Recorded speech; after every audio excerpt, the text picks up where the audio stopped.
What's up, guys? Welcome to another vlog post on my channel. Today we are exploring Travels with Charlie, which is a book by John Steinbeck, and I got the car all packed up much like he did in his book, and we're going on a drive. Alright, let's pick her up. Let's see, travels across America. Have any room in your car? Oh my gosh, hop in, girl. We're going for a ride. Thank you so much. What takes you here? Why are you hitchhiking? I'm looking for a ride to California. I'm going out there to look for work. Oh my gosh, I'm traveling across the country. I'd love if you come with me. Oh my gosh, wonderful. John Steinbeck traveled across the country just so he can get in touch with America, so I'm gonna try to follow his route. Oh, I'm wow. so happy you could tag along. That's awesome. Yeah, I just read a book called The Grapes of Wrath, and he travels across country with his family to find work in California. They're living during the Great Depression, so they do a lot of trying to find jobs. Wow, that's awesome. They experience many hardships, and Tom ends up actually murdering a few people, and it just really... Whoa, murdering people? Yeah, times were tough back then. Wow, that's some tough stuff. Yeah. They did several different jobs, picking cotton, working on farms, harvesting peaches. Was it hard for them? Definitely labor intensive, and they weren't even making enough wages to provide for dinner sometimes. What about your book? Well, in my book, John Steinbeck, we first started, he traveled in the northeast region. Mm-hmm. And actually in Maine, he encountered a waitress who just did not care about life. Wow. So now, wow, look at this view. I really feel like I'm getting in touch with America right now. Really, truly. Wow, look at that. Oh my gosh. We're driving down Melba Street right now. I'm just getting in touch with the scenery. Wow. Beautiful. So in your book. So when I was reading my book, I felt like it was an awesome read. Yeah. I like books that are more like nonfiction. Mm-hmm. And reading this book, I felt like I was in John Steinbeck's shoes. Well, he technically wrote about his experiences. I don't know, it just really, it touched me big time. So in your book, you were talking about the hardships that you went through trying to find work, working on cotton farms. Well, in my book, John Steinbeck actually witnessed firsthand these migrants that came and had to work these hard, labor-intensive jobs. Yeah. It's crazy. So tell me more about that. So basically, back then, during the Great Depression, there were a lot of families that just didn't have enough money to support themselves. So, like I said, they decided to pack up and find work somewhere else. So basically, we're taking a brief intermission. And we're going to talk about some quotes. So let's get started. All right, Mike, you want to go first? I'll go first. So my first quote is, New York and I, with Charlie beside me, drove to Shelter Island Ferry and then to a second ferry to Greenport, and a third from Orient Point to the coast of Connecticut across Long Island Sound, for I wanted to avoid New York traffic and get well on my way. So this quote was on. So I picked that quote because I've been to Greenport before, but I really felt like it helps me connect with the book because Put it into context. I could put it into context. Thank you, Claire. A quote that I had picked from my book, and the little screaming fact that sounds through all history: repression works only to strengthen and knit the repressed. I really liked this quote. I think that it kind of shed some light on their situation and showed that there's a positive to everything, and even though the problems that our nation was facing during this time was nothing that didn't bring us all closer together in the end. Beautiful. Thanks. I know, bro, it just happens. So the second quote that I chose was, it occurs to me that just as Carthaginians hired mercenaries to do their fighting for them, we Americans bring in mercenaries to do our hard and humble work. We chose this quote because we were talking about it in the video, how immigrants and some people have to do very hard, labor-intensive work. Labor intensive. Labor-intensive. And that's it. All right. Another quote is, now the hot dog stands, ice cream parlors, curiosity shops, deerskin, moccasin, and glove places were all shuttered and closed, many of them having cards saying, open next summer. As Steinbeck's traveling throughout the country, he's coming across these places that just closed down for the winter.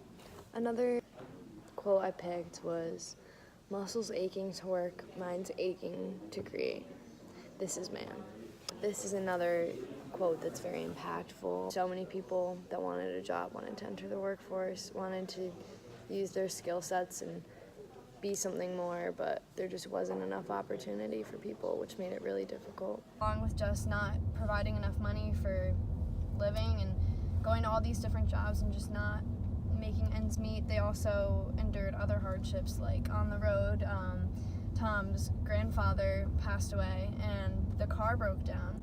And Really? yeah, so they had to bury his grandfather, and then they had to go Cry. find parts for the car, and like imagining paying for these parts when you don't even have enough to pay for food is just crazy. And shortly after that, his grandma also died on the road.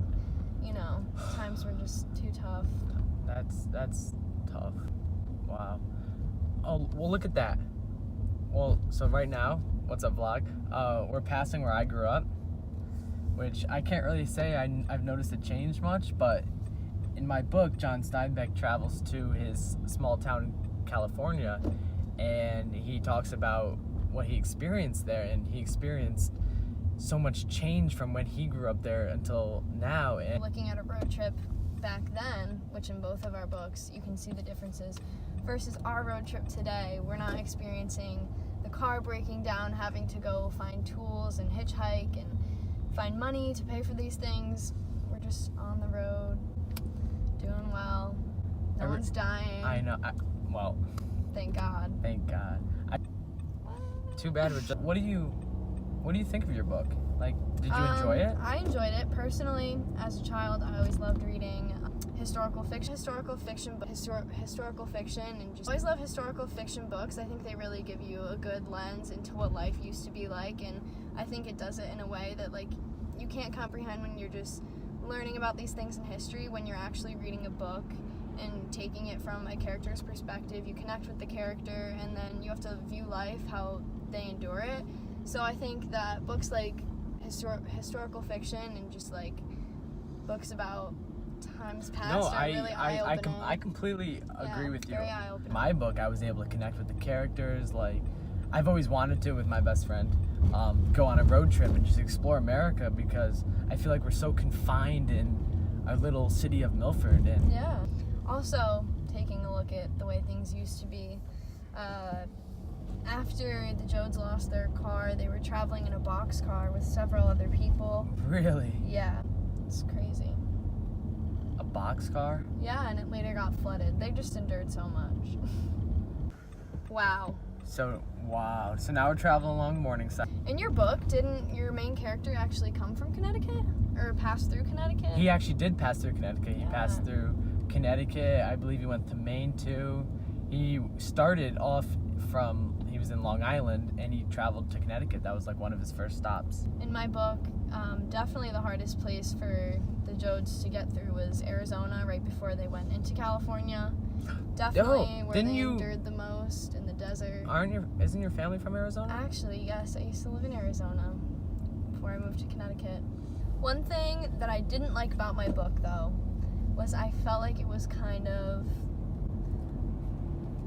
almost repetitive in the way that, like, it was really just showing the hardships that they endured. And When it you read about the hardships, how did it make you feel?